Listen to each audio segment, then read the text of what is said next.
All right, Janet, I'm giving you one more week because Mercury is slowing down, and I know what's going to happen after it slows down.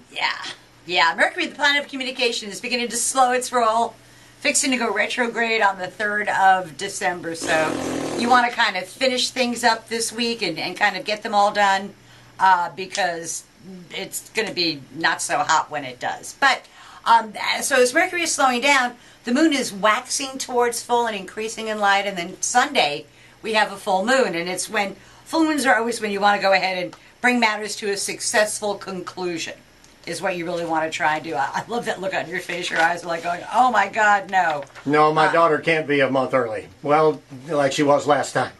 Yeah, well, probably not for her because she's a Taurus, and this full moon is in the Gemini-Sagittarius axis. Okay. But it's important to know that you want to finish up as many projects as you can and get them all done. It's not really a week to not work. It's a week to try and get everything done and then go on to holidays. So for Sagittarians, this full moon that we're waxing to is in their first house of their physical self. So it's about them. It's about partnerships. It's about intimate one-to-one relationships and trying to bring those matters to some sort of successful conclusion that brings a Sagittarian what the Sagittarian says that they want.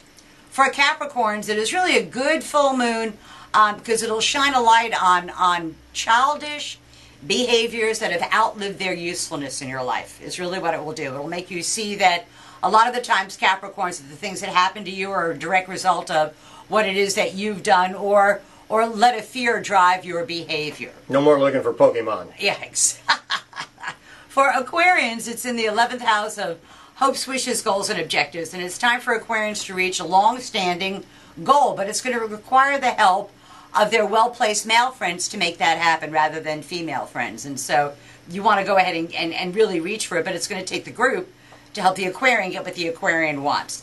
For Pisces, this energy is going to be in their 10th house of career and public standing.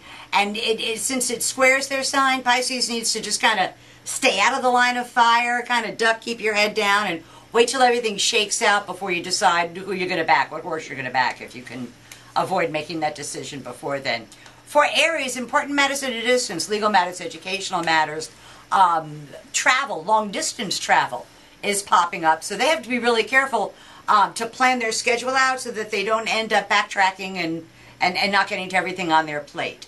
For Tauruses, it's on the 8th house of profound transformations, for things changing in their lives for the better, and something new comes to light at the light of this full moon on Sunday that gives them an explanation as to why, which is something they've been kind of searching for in a variety of areas. So it's not a bad thing.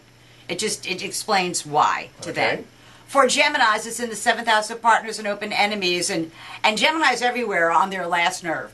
You know, and as the energy gets more and more intense, they are less likely to put up with any kind of stuff from anybody, which kind of makes it interesting that our president is a Gemini, and I can't wait to see how you can already see him, getting mad and doing stuff, and I don't blame him. I would too. He's a Yeah.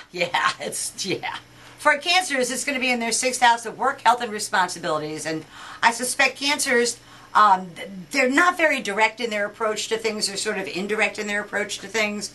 And something forces them to take a very direct route to dealing with some kind of onerous responsibility or task that they really haven't wanted to deal with. They're going to have to deal with it. They won't have any choice but to deal with it. For Leos, still a great time no matter how you cut it. Just too much fun for Leos no matter what.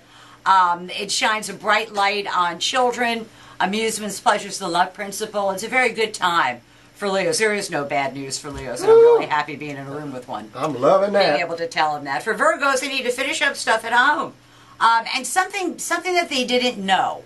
It's something about their home, something about their foundations that they weren't aware of comes to be very, very evident to them, and they can finally take some sort of action to deal with it, because they've been kind of wondering, what do I do, what do I do, what do I do? And then sort of like the evidence is going to speak for itself. They'll know exactly what they need to do. For Libras, the pace of their life is about to pick up, and they've got to be careful not to dawdle because they've got places to go, people to see, things to do. Their schedule tends to jam up, and so they want to be really clear on what is expected of them and where they're expected to be, that kind of thing. And then for Scorpios, our last sign, it's about the money, and they've been Scorpios always play their financial cards very close to their vest. They're not big fans of broadcasting how much they make or what it is that they do, but somehow this full moon casts a big bright light on both their resources and the resources they share with other people. So guys like Hillary better be above board with that kind of jazz. That's pretty much heard that. what I see with that. So that's tomorrow's news today for the 12 signs of the zodiac as the moon all week grows, waxes towards full, bringing matters to a climax. Sounded good to me. We'll see you next week with the bad news. Yeah, enjoy this week while we can.